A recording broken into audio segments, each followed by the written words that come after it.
Que a gente possa lembrar ao longo dessa semana que cantamos, se não queremos a nossa vontade, mas agradar a Deus. Que no momento que formos tentados a querer a nossa vontade, em vez da vontade de Deus, nós lembremos, adoramos a Deus domingo, dizendo que não queremos a nossa vontade, mas agradá-lo. Eu quero convidá-lo a abrir suas Bíblias lá no livro de Números.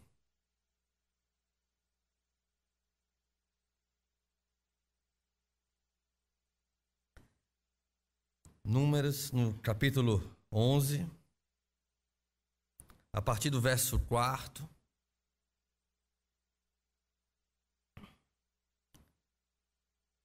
Uma narrativa importante, com uma mensagem profunda para nossas vidas. Números, capítulo 11, a partir do verso 4. E eu vou fazer a leitura até o final do verso 23, e então depois nós vamos nos despedir das crianças e orar com elas, por elas. Números capítulo 11, a partir do verso 4, diz assim: E o populacho que estava no meio deles veio a ter grande desejo das comidas dos egípcios, pelo que os filhos de Israel tornaram a chorar, e também disseram: Quem nos dará carne a comer? Lembremo-nos dos peixes que no Egito comíamos de graça, dos pepinos, dos melões, dos alhos silvestres, das cebolas e dos alhos. Agora, porém, seca-se a nossa alma e nenhuma coisa vemos senão este maná. Era o maná, como a semente de coentro e sua aparência semelhante ao bidélio. Espalhava-se o povo e o colhia, e em moinhos o moía, e num grau o pisava, e em panelas o cozia, e dele fazia bolos. E o seu sabor era como o de bolos amassados com azeite. Quando de noite descia o orvalho sobre o arraial, sobre este também caía o maná. Então Moisés ouviu chorar o povo, família por família, cada um à porta de sua tenda. E a ira do Senhor grandemente se acendeu, e pareceu mal aos olhos de Moisés. Disse Moisés ao Senhor: Por que me fizeste mal a teu servo? Por que não achei favor aos teus olhos, visto que puseste sobre mim uma carga de todo esse povo? Concebi eu, porventura, todo esse povo? Dei-o eu à luz para que me digas: leva-o ao teu colo, como a ama leva uma criança que mama? A terra que sob juramento prometestes a teus pais? Donde teria eu carne para todo esse povo? Pois chora diante de mim, dizendo: dá-nos carne que possamos comer. Eu sozinho não posso levar todo esse povo, pois me é pesado demais. Se assim me tratas, mata-me de uma vez, eu te peço. Se tenho achado favor aos teus olhos, não me deixes ver a minha miséria.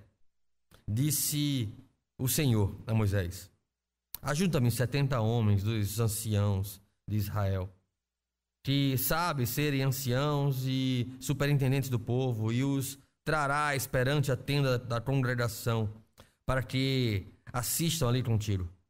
Então descerei e ali falarei contigo, e tirarei do Espírito que está sobre ti, e porei sobre eles, e contigo levarão a carga do povo, para que não a leves tu somente. Dize ao povo: santificai-vos para amanhã, e comereis carne, porquanto chorastes aos ouvidos do Senhor, dizendo: Quem nos dará carne a comer?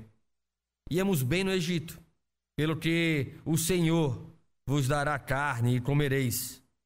Não comereis um dia, nem 2 dias, nem 5, nem 10, nem ainda 20, mas um mês inteiro, até vos sair pelos narizes, até que vos enfastieis dela, porquanto rejeitastes o Senhor, que está no meio de vós, e chorastes diante dele, dizendo: Por que saímos do Egito?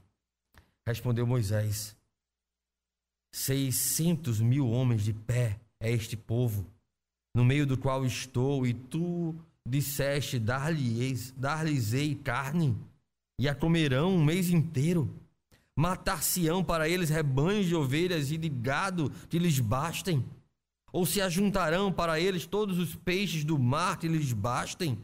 Porém o Senhor respondeu a Moisés: ter-se-ia encurtado a mão do Senhor? Agora mesmo verás se cumprirá ou não a minha palavra. Até aqui. Convido as crianças a virem à frente. Elas também estarão aprendendo da palavra do Senhor, também estarão reunidas em torno da palavra do Senhor e crescendo nesta palavra, como nós faremos também aqui no templo. Vamos fechar nossos olhos, vamos pedir para que Deus tenha misericórdia de nós, vamos nos concentrar em orar ao Senhor, em adorar ao Senhor também com as nossas orações nesse momento. Pedir da misericórdia do Senhor que possa aplicar a sua palavra aos nossos corações, nos fazendo compreendê-la, apreendê-la em nossos corações e vivê-la.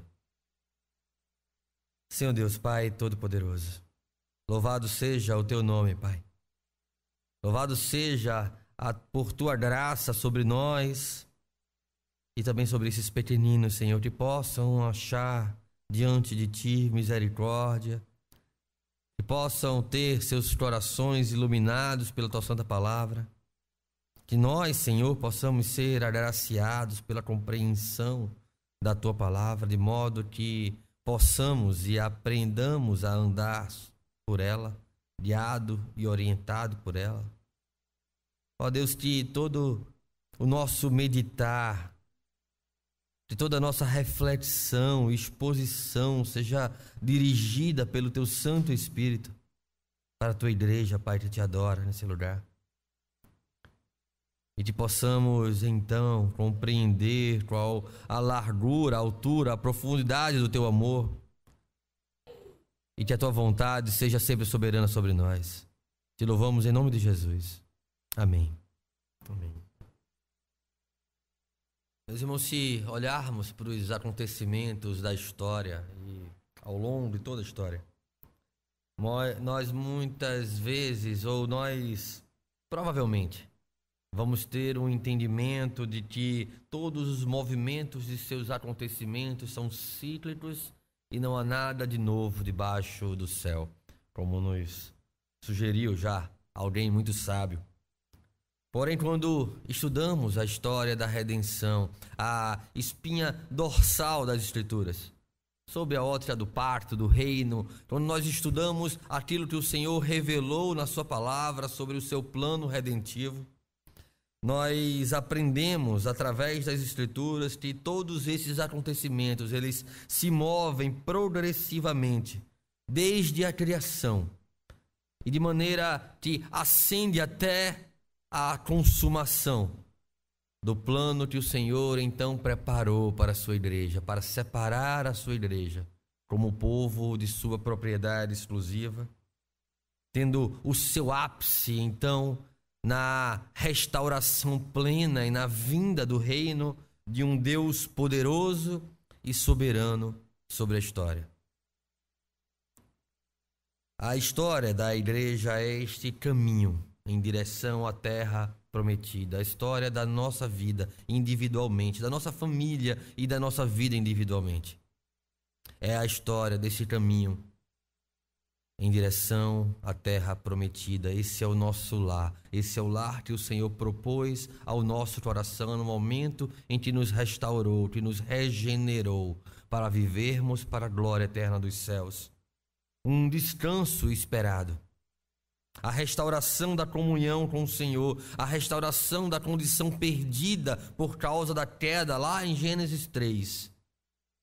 Um reino sem fim, este mundo e esta vida que experimentamos agora. Às vezes dias felizes, às vezes dias tão pesados. É uma peregrinação, talvez em um grande deserto para muita gente. Mas não é o nosso lar, não é o nosso destino final, é apenas um caminho para ele. E nós precisamos ter clara essa consciência, este não é o nosso lar. Porém, é necessário, porque se não fosse, o Senhor haveria de nos restaurar, nos regenerar e nos tomar para si. Mas se estamos aqui, é porque ele é necessário para nos moldar e de glória em glória nos transformar à imagem do seu Filho, que é a obra do Espírito Santo, para as nossas vidas. Porém, meus irmãos, muitos homens e até, com pesar, muitos cristãos têm entendido, têm olhado para esta vida como seu lar final. Têm depositado nesta vida a sua busca pela vitória final, a sua busca pelo conforto. Tem depositado nesta vida todo o seu tesouro, tudo aquilo que tem de mais valioso, seu tempo, sua energia, seus sonhos, seus planos, sua alegria. Como se toda a sua vida não apontasse, não fosse dirigida para a glória eterna dos céus, mas fosse tão simplesmente, tivesse uma necessidade de ser vivida e experimentada aqui, neste lugar, que é um lugar para nós de peregrinação. Esta estrada que leva a cada cristão para a cidade celestial, ela é muitas vezes perigosa em seus caminhos. Às vezes perigos de morte, perigos que nos afrontam ou que nos colocam de fato em risco de vida, em risco nossos relacionamentos, nossos empregos. Mas às vezes o risco maior que corremos nessa estrada é o risco de nos desviarmos dela. É o risco de sermos tomados pelo interesse em fazer deste lugar, da cidade da destruição, como escreve o John Bunyan, o nosso lar, esquecendo-se de que isso será destruído quando o Senhor Jesus voltar para levar a sua igreja. Um lugar perigoso para qualquer cristão em sua peregrinação é o que o mundo oferece com todas as suas vaidades, um lugar onde tudo está à venda, tesouros e riquezas, casas e terras, títulos, concursos, empregos, prazeres, delícias, maridos, esposas, família, filhos e até mesmo a falsa religião. Tudo tem uma etiqueta de preço, tudo tem um custo atrelado e nada disso nos tem conduzido a Deus, porque se resumem aos prazeres e deleite nesta vida. Isso nos afasta da perspectiva da eternidade, da glória de um Deus vivo que nos chama para um lar que não é no deserto, que não é nesta vida. No Peregrino, do Bunyan, ele narra a trajetória, a jornada de dois personagens intrigantes e de maneira maravilhosa, profunda para nossas vidas. Cristão e fiel chegam a um lugar como este, numa cidade chamada Cidade das Vaidades, que havia lá uma feira chamada Feira das Vaidades. Os companheiros de peregrinação, eles logo enxergam aquelas armadilhas. Eles veem aquelas vaidades sendo ali ofertadas na feira e eles enxergam que aquilo é uma armadilha que traga o coração de muitos peregrinos que por ali passaram a ficar naquele lugar e não querer sair mais dali. Cristão e fiel, eles começam então a confrontar aquele lugar, não fazendo dali uma rebelião, como poderiam até fazê-lo, mas simplesmente não querendo, não aceitando comprar daquelas vaidades, não aceitando deixar que o seu coração seja tentado a não continuar a sua peregrinação. E a sua conduta contrária aos valores daquele lugar os leva a serem julgados, a serem condenados. E os nomes dos seus algozes, do júri, que então interroga e acusa e condena cristão e fiel, são bem apropriados. Senhor cego, senhora injustiça, senhor malicioso, senhora lascívia, senhor libertino, senhora imprudência, senhor pretensioso, senhora malevolência, senhor mentiroso, senhora crueldade, senhor ódio à luz e senhor implacável. São personagens que fazem parte daquele júri que logo condenam cristão e fiel. Cristão, ele sobrevive, ele foge com um novo companheiro de peregrinação chamado esperançoso ou esperança, porém fiel morre ali como um mártir, por não querer, por não desejar, por não se submeter a viver na feira das vaidades como seu destino final, mas por ter a consciência de que a sua vida nesta vida é uma peregrinação em direção à cidade celestial. Muitas vezes a igreja, ela também será odiada, ela também será, levantará pessoas contra ela sempre que ela viver em contraste com a cultura predominante dessa geração perdida e pervertida. Sempre que os nossos valores não forem valores comprados na feira das vaidades. Sempre que os nossos princípios, as nossas vitórias, a nossa ideia de sucesso não forem aqueles vendidos na feira das vaidades, nós estaremos confrontando todo o curso deste mundo. Todos aqueles que andam governados pelo príncipe da potestade do ar, que agora atua nos filhos da desobediência, como Paulo escreve aos Efésios, capítulo 2. O livro de Números, ele começa exatamente um mês após os acontecimentos narrados em Êxodo. O tabernáculo está pronto. O povo então está saindo da terra do Sinai e deveria então percorrer o seu caminho para a terra prometida.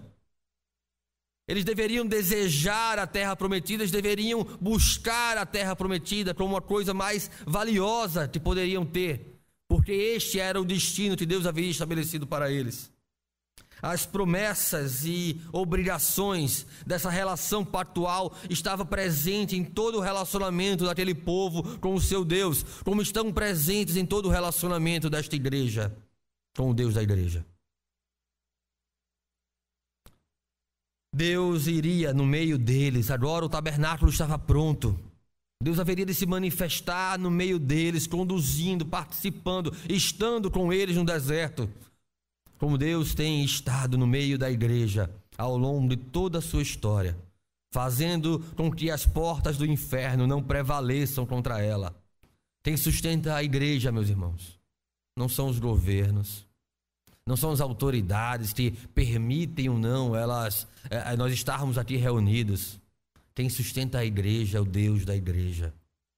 E tão somente Ele, que tem toda a autoridade, que governa até mesmo o ímpio, que governa até mesmo um vírus, para fazer a sua vontade, no aperfeiçoar e no moldar a sua igreja, a sua palavra. Bemidbar é a expressão hebraica que é trazida na tradição judaica para o nome do livro de Números, que trata justamente de no deserto, porque o livro trata da trajetória do povo passando por um deserto. Nós temos o nome por Números em função de 2 censos que são realizados ali no livro, são descritos no livro.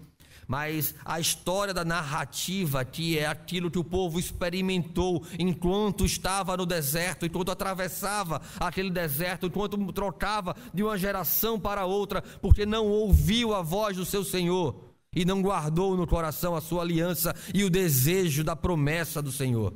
Antes, considerou que o deserto podia ser o seu lar, porque tiveram medo de entrar na terra prometida. Deus nos ensina, ao longo de todo o livro, a considerar não só a sua bondade, mas também a sua severidade, porque Ele é tão glorificado no seu amor, quanto é por sua justiça. E Deus é justo e fiel, e não pode negar a si mesmo. Apesar de nós, mesmo nós não sendo fiéis, Deus continua fiel à sua palavra e às suas promessas, à sua lei e ao cumprimento dela. E por isso Ele é digno de todo louvor, de toda glória pela igreja. Deus ensinou ao povo e ensina à igreja hoje que devemos considerar as promessas e obrigações presentes na sua aliança, no relacionamento pactual de um Senhor com a sua igreja. Eu convido você a abrir suas Bíblias no livro de Coríntios, carta de Paulo aos Coríntios. No capítulo 10. Do verso 1 ao verso 12, carta de Paulo aos 1 Coríntios, no capítulo 10, do verso 1 ao 12, diz assim a palavra de Deus: Ora, irmãos, não quero que ignoreis que nossos pais estiveram todos sob a nuvem, e todos passaram pelo mar, tendo sido todos batizados, assim na nuvem como no mar, com respeito a Moisés. Todos eles comeram de um só manjar espiritual e beberam da mesma fonte espiritual, porque bebiam de uma pedra espiritual que os seguia, e a pedra era Cristo. Entretanto, Deus não se agradou da maioria deles, razão porque ficaram prostrados no deserto. Ora, estas coisas se tornaram exemplos para nós, a fim de que não cobicemos as coisas mais, como eles cobiçaram. Não vos façais, pois, idólatras, como alguns deles, porquanto está escrito: o povo assentou-se para comer e beber, e levantou-se para divertir-se. E não pratiquemos imoralidade, como alguns deles o fizeram, e caíram num só dia 23.000. Não ponhamos o Senhor à prova, como alguns deles já fizeram e pereceram pelas mordeduras das serpentes. Nem murmureis, como alguns deles murmuraram e foram destruídos pelo exterminador. Estas coisas lhes sobrevieram como exemplo e foram escritas para a advertência nossa, de nós outros, sobre quem os fins dos séculos têm chegado. Aquele, pois, que pensa estar de pé, veja que não caia. Meus irmãos, nós temos o exemplo daquela geração, daquele povo que viveu no deserto e todo o aprendizado ali guiado pela boa mão do Senhor, mas também punidos, muitas vezes disciplinados pela boa mão do Senhor, para serem um povo pronto para a terra prometida. Tomemos o exemplo daquela geração, tomemos o exemplo daquele povo e aprendamos a ter contentamento na suficiência de Cristo em nossas vidas. Que não murmuremos, que não idolatremos, que não nos deixemos cair como muitos daqueles o fizeram e ficaram prostrados no deserto. E não continuaram a sua jornada, e não continuaram a sua peregrinação. Porque é um povo reclamão, um povo murmurador, agarrado a um passado de uma lembrança turva, não seguiu a sua jornada na direção da promessa do Senhor. Eles não podiam ver o caráter provisório da sua situação. Antes, eles murmuraram mais uma vez. Eles davam provas e mais provas da sua incredulidade e rebeldia. E aqui no grito deles era: por que deixamos o Egito? Em outras palavras, por que confiamos em Deus para vir parar aqui? Eu não sei se você já passou por uma situação tão difícil na sua vida, que te levou a um ato de rebeldia contra Deus. Senhor, por que eu te ouvi? Por que eu vim parar aqui? Não era melhor antes? Não era tão mais fácil antes, quando eu não te conhecia? Não era tão mais prazeroso antes, quando o Senhor não fazia sentido na minha vida? Agora é só provação em cima de provação. De que adianta eu te seguir e viver desse jeito?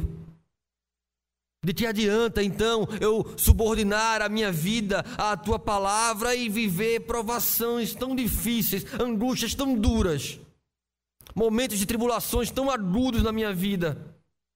Era melhor que Deus não existisse. O mundanismo no meio da igreja nos faz querer olhar para trás, para a velha vida, e encontrar valor e prazer nela, a desejá-la, a nos agarrar à velha vida, como se fosse melhor do que a promessa do Senhor para nós. Como se o mundo tivesse algo para dar que fosse maior do que a promessa de Deus para nós. Como se não houvesse eternidade nos céus, como se não houvesse uma terra prometida, um reino prometido. mas para viver esta vida e tão somente esta vida, como se tudo que nós tivéssemos fosse apenas ela.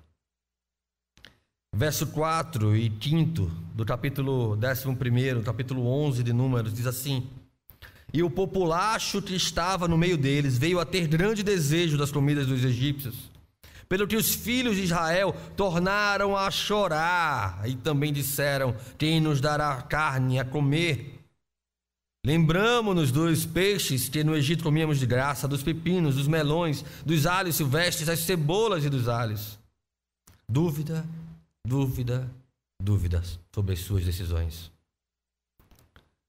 Quando caímos no pântano da dúvida, fazendo novamente referência ao livro do John Bunyan, nós nos agarramos na margem e voltamos para a cidade da destruição, ou nós continuamos atravessando?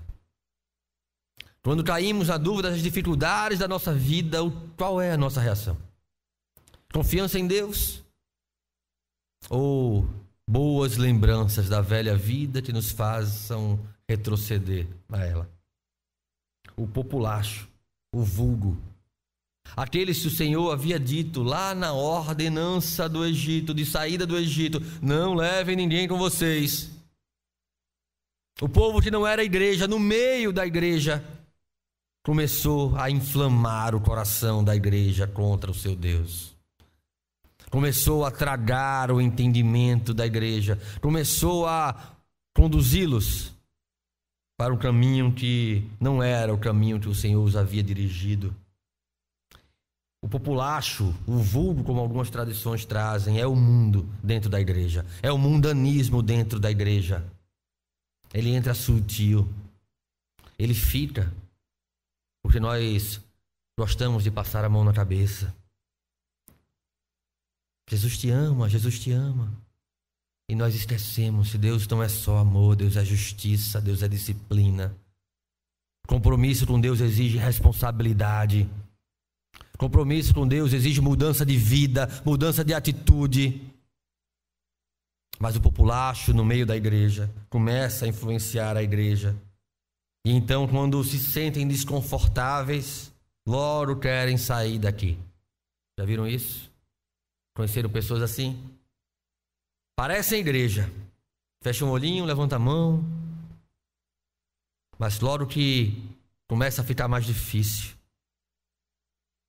começam a relativizar a verdade da palavra do Senhor, começam a exaltar os defeitos de uma igreja cheia de pecadores, e começam a não querer mais estar aqui. É populacho, não era igreja. Estava aqui porque em algum momento achou que poderia ter alguma vantagem. Ou talvez tenha encontrado massagem para o coração.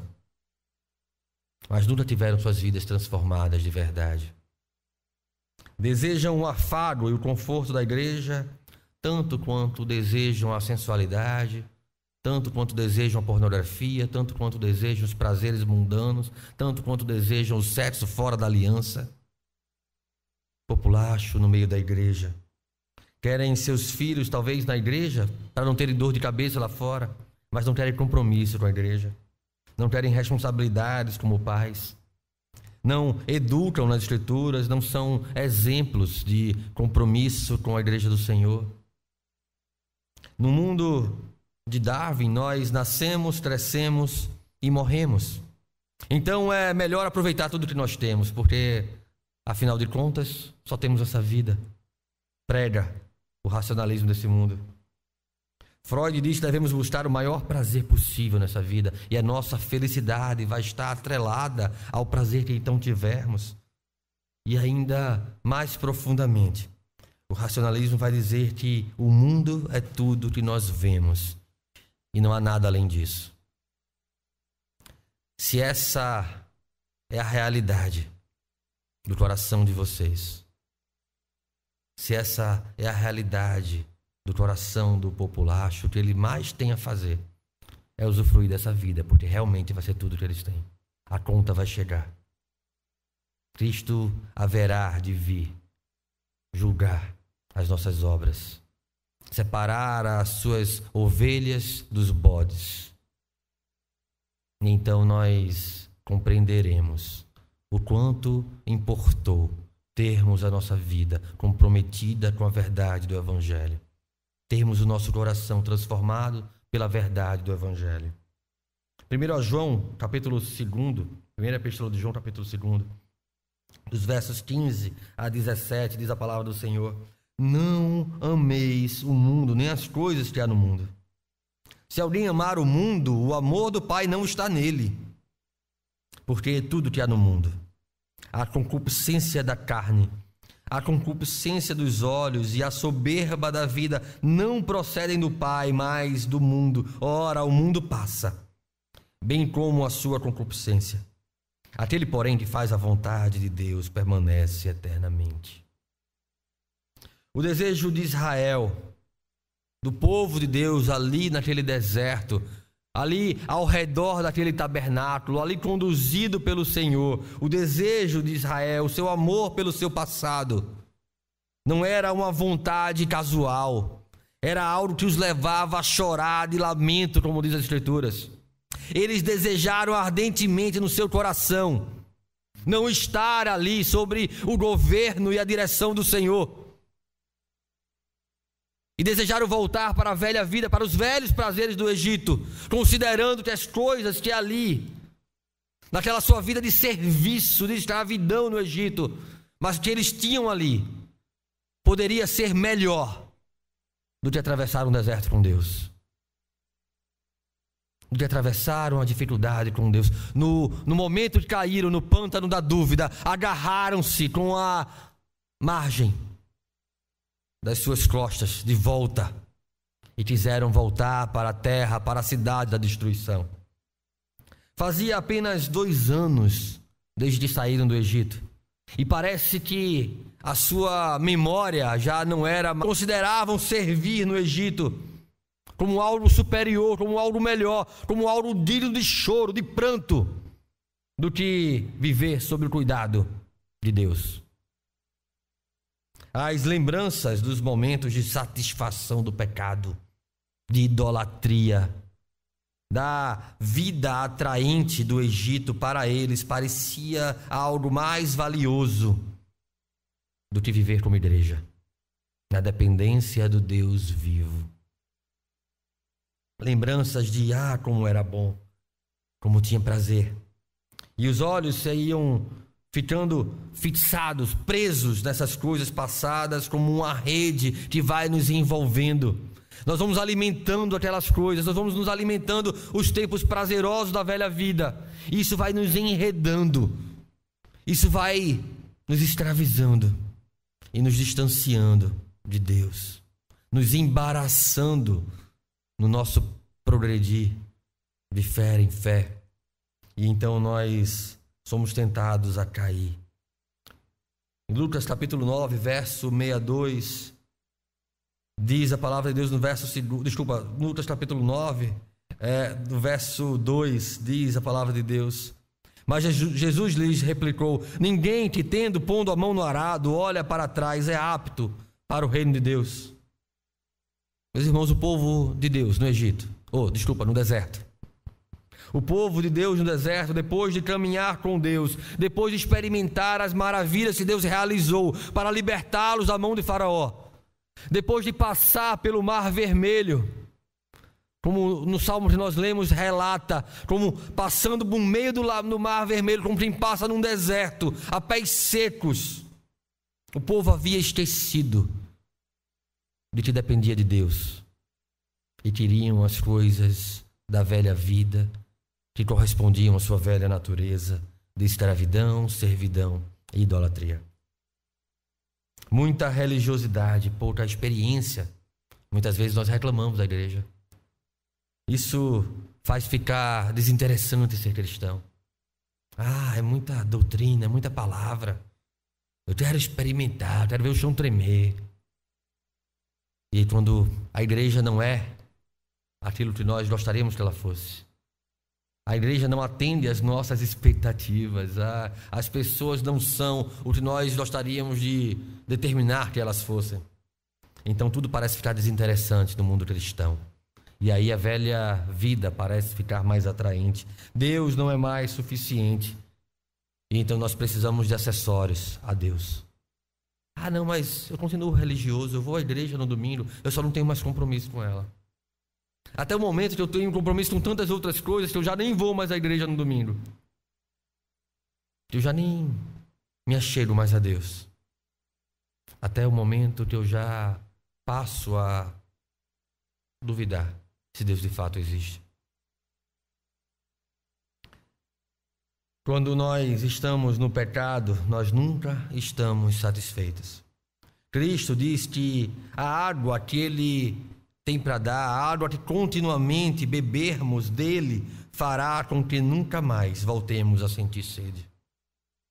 Mas estamos com sede, porque estamos bebendo de tantas águas diferentes, de tantas fontes diferentes, e temos esquecido de beber de Cristo. Nenhuma outra água é capaz de nos satisfazer plenamente. Aquilo que somente a água que bebermos continuamente, e essa é a expressão trazida no ensino de Cristo para aquela mulher lá, aquela mulher samaritana, é uma água que devemos beber continuamente. Ela nos saciará plenamente. Mas, meus irmãos, não só o mundanismo, não só o mundo, não só o populacho, não só os nossos amigos ímpios vão nos atrair para fora, para longe da nossa peregrinação, para longe da estrada. O nosso coração, as nossas expectativas também poderão fazê-lo. Verso 6 do capítulo 11, Números, diz: agora, porém, seca-se a nossa alma e nenhuma coisa vemos, senão este maná. Notem que a colocação feita aqui por um povo rebelde, por um povo que se coloca em oposição a Deus, é pegar a providência de Deus e reduzi-la. É pegar o pão que a narrativa traz de maneira tão bela, que vinha à noite, que era como o orvalho, que era como a semente do coentro, que fazia-se bolos e que tinha gosto disso e daquilo. O povo reduz isso a nada. A providência de Deus agora é nada. Agora é algo desprezível. Aquilo que Deus tem dado à minha vida, aquilo que Deus tem posto diante de mim, agora é algo desprezível, porque eu quero aquilo que Deus não quer me dar. Eu desejo aquilo que Deus não quer para mim. Então eu desprezo o que Deus tem, porque não é o que eu quero. Porque queremos ser como Deus, conhecedores do bem e do mal, porque nos achamos melhores do que Deus, porque nós é que sabemos fazer as coisas, é porque nós é que sabemos como deveria ser a igreja, é porque nós é que sabemos como fulano deveria viver na sua casa, no seu lar e conduzir a sua família. Queremos ser como Deus, e não só na nossa vida, na vida de todo mundo. Não cuidamos nem do nosso próprio relacionamento com o Senhor, mas queremos cuidar da vida do outro. Nós desprezamos aquilo que Deus tem posto diante de nós, que deveria trazer contentamento e satisfação. Agora é esse maná, esse pão vil. O povo esqueceu de 400 anos de escravidão. 2 anos bastaram para se esquecerem de 400 anos de escravidão. Não conseguiam descansar na promessa, e a única coisa que os movia era aquilo que seus olhos podiam ver. As lembranças daquilo que eles haviam experimentado no seu prazer durante o tempo de escravidão. O povo estava impaciente porque o tempo de Deus não era o tempo que eles desejavam. Estava comprometidas suas expectativas. E isso acontece outras tantas vezes durante o tempo do deserto. Isso acontece durante tantas vezes em nossas vidas. Queremos dar um jeito quando Deus está demorando. Reclamamos de Deus quando Deus está demorando, porque aos nossos olhos está demorando. Nós queríamos para agora. Nós somos imediatistas. Nós queremos agora, nesse instante, ser satisfeitos, ser servidos, ser atendidos em nossas expectativas. A incredulidade cegava os olhos daquelas pessoas, como tem cegado os olhos de tantos em meio à igreja, em meio aos nossos relacionamentos. A impaciência é a grande inimiga da obediência. A impaciência é amiga da incredulidade. A impaciência vai nos fazer desobedecer, vai nos conduzir à desobediência. A impaciência vai tornar o nosso coração incrédulo, porque Deus não está fazendo o que deveria fazer. A impaciência nos coloca do lado oposto ao de Deus e nos faz voltar ao passado e nos voltar contra Deus. A impaciência manifesta a rebeldia dos nossos corações. A impaciência nos leva a desprezar aquilo que Deus nos tem dado e tem reservado para nós. E então, Deus dá o que queremos, não como uma bênção, mas como uma punição, como uma disciplina, como um juízo. Capítulo 11, verso 31 em diante. Abra sua Bíblia comigo.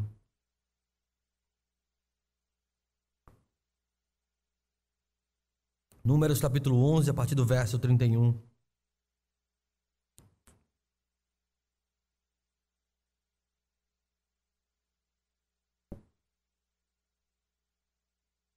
Diz assim a palavra de Deus: Então soprou um vento do Senhor e trouxe codornizes do mar e as espalhou pelo arraial, quase caminho de um dia. Ao seu redor, cerca de 2.000 côvados sobre a terra. Levantou-se o povo todo aquele dia, e à noite, e outro dia, e recolheu as codornizes. E que menos colheu, teve 10 homens, e as estenderam para si ao redor do arraial. Estava ainda a carne entre os seus dentes, antes que fosse mastigada, quando se acendeu a ira do Senhor contra o povo, e o feriu com praga muito grande.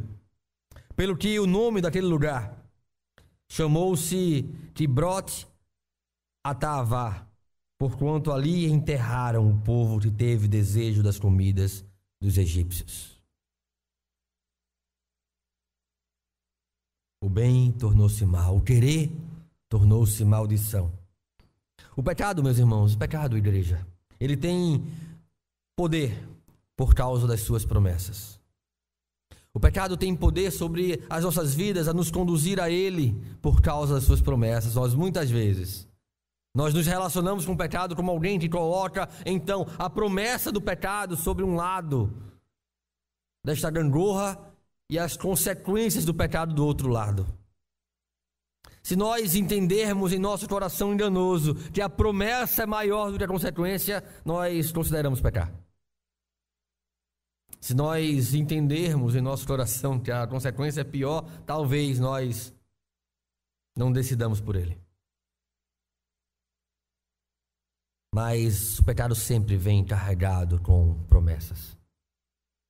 Porém, ele só não conta a história toda.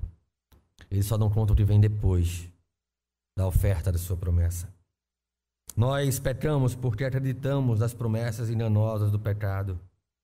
John Owen certa vez escreveu: esteja matando o pecado, ou ele estará matando você. John Piper diz que mortificamos os feitos pecaminosos antes que eles aconteçam, quando cortamos a raiz que lhes sustenta, as mentiras do pecado. Estejam matando o pecado. Estejam matando o pecado todos os dias. Estejam matando o pecado todas as vezes que eles tentarem seus corações. Estejam matando o pecado, ou ele vai matar vocês. Ou ele vai nos distanciar do Deus vivo. Ou ele vai nos conduzir para um deserto sem esperança. E deserto sem esperança é desejo de morte. Meus irmãos, se não devemos então voltar para o Egito, por que nós temos que passar pelo deserto? Eu convido você a abrir sua Bíblia lá no livro de Deuteronômio. Deuteronômio capítulo 8. Eu quero fazer essa leitura alternada com a igreja agora.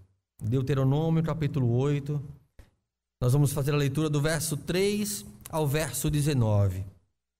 Deuteronômio capítulo 8, do verso 3 ao verso 19, de maneira alternada. Assim diz a palavra do Senhor. Ele te humilhou e te deixou ter fome, e te sustentou com um maná que tu não conhecias, nem teus pais conheciam, para te dar a entender que não só de pão viverá o homem, mas de tudo que procede da boca do Senhor viverá o homem. Verso 4.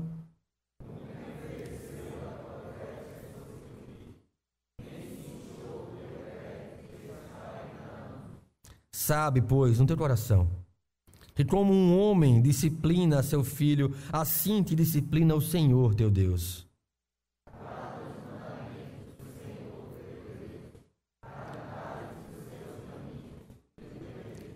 Porque o Senhor teu Deus te faz entrar numa boa terra, terra de ribeiros de águas, terra de fontes, de mananciais profundos que saem dos vales e das montanhas.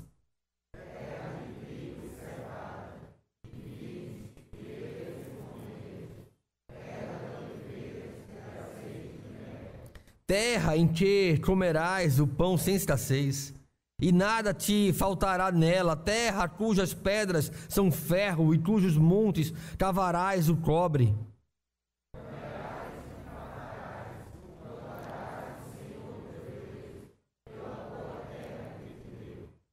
Guarda-te, não te esqueças do Senhor teu Deus, não cumprindo os seus mandamentos, os seus juízos e os seus estatutos que hoje te ordeno.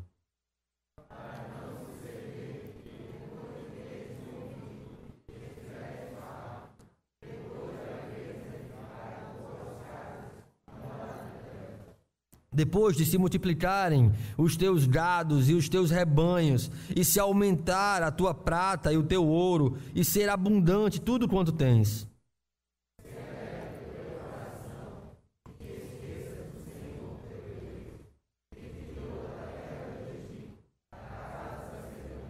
Que te conduziu por aquele grande e terrível deserto, de serpentes abrasadoras, de escorpiões e de secura, em que não havia água, e te fez sair água da pederneira.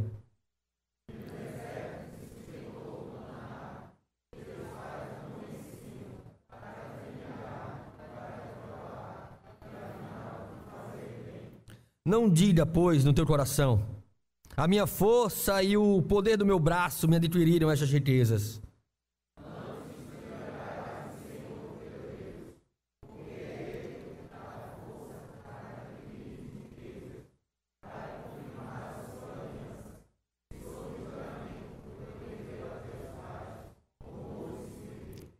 Se te esqueceres do Senhor teu Deus, e andares após outros deuses, e os servires, e os adorares, protesto hoje contra vós outros, que perecereis. Aqui o Senhor novamente traz a revelação do seu pacto, promessas, responsabilidades, juízo, para te humilhar, para te provar, para te fazer bem. O deserto nos forja o caráter, o deserto nos disciplina, o deserto nos molda.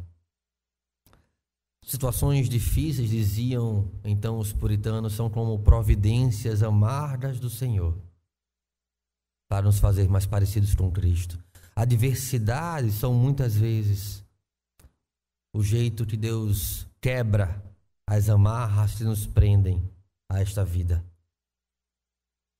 Somente e muitas vezes, tão somente em momentos de adversidade, nós consideramos o céu melhor do que esta vida.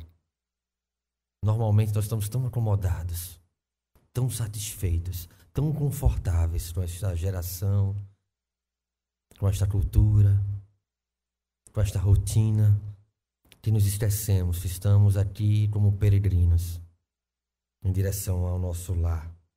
Israel estava onde Deus queria que estivessem. Mas o deserto não era o fim para Israel. O deserto não era definitivo, o deserto era provisório. O deserto era um lugar de disciplina e de aprendizado. O deserto é um lugar de aprender a depender. Como nós precisamos aprender a depender do Senhor?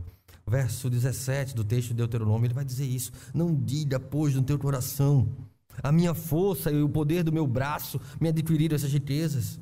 Verso 18, antes te lembrarás do Senhor teu Deus, porque Ele te dá força para adquirir riquezas, para confirmar a sua aliança, que sob juramento prometeu a teus pais, como hoje se vê. Deus usa o lugar não planejado por nós para cumprir tudo o que Ele planejou para as nossas vidas. E no deserto, Deus nos ensina a alcançar as profundezas do nosso próprio coração e aprendermos do que nós somos feitos e do quanto nós dependemos do Senhor.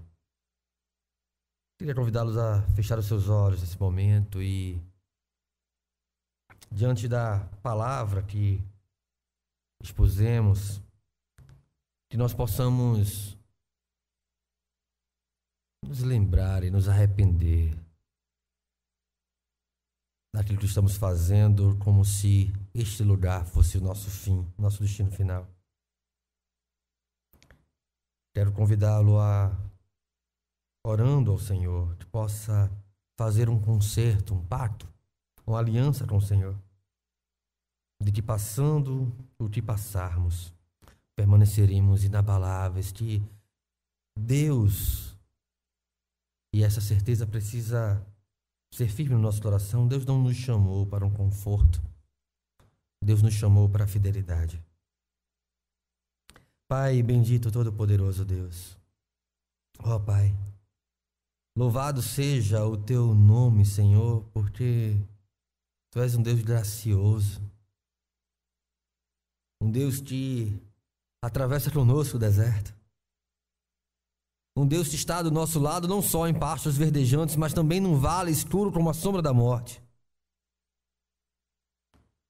que nos conduz na presença dos nossos inimigos, que nos dá a convicção de que se o Senhor é o nosso pastor, nós não temos necessidade de mais nada, que o nosso desejo é habitar, é morar, é estar com o Senhor para todo sempre, na casa do Senhor, casa que o Senhor tem preparado para nós, casa para onde estamos indo, casa que é o nosso lar, e não nesta terra, e não neste deserto,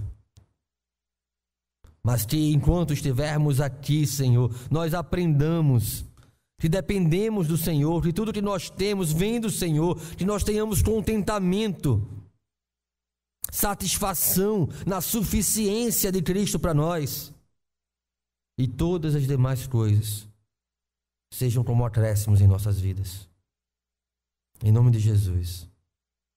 Amém.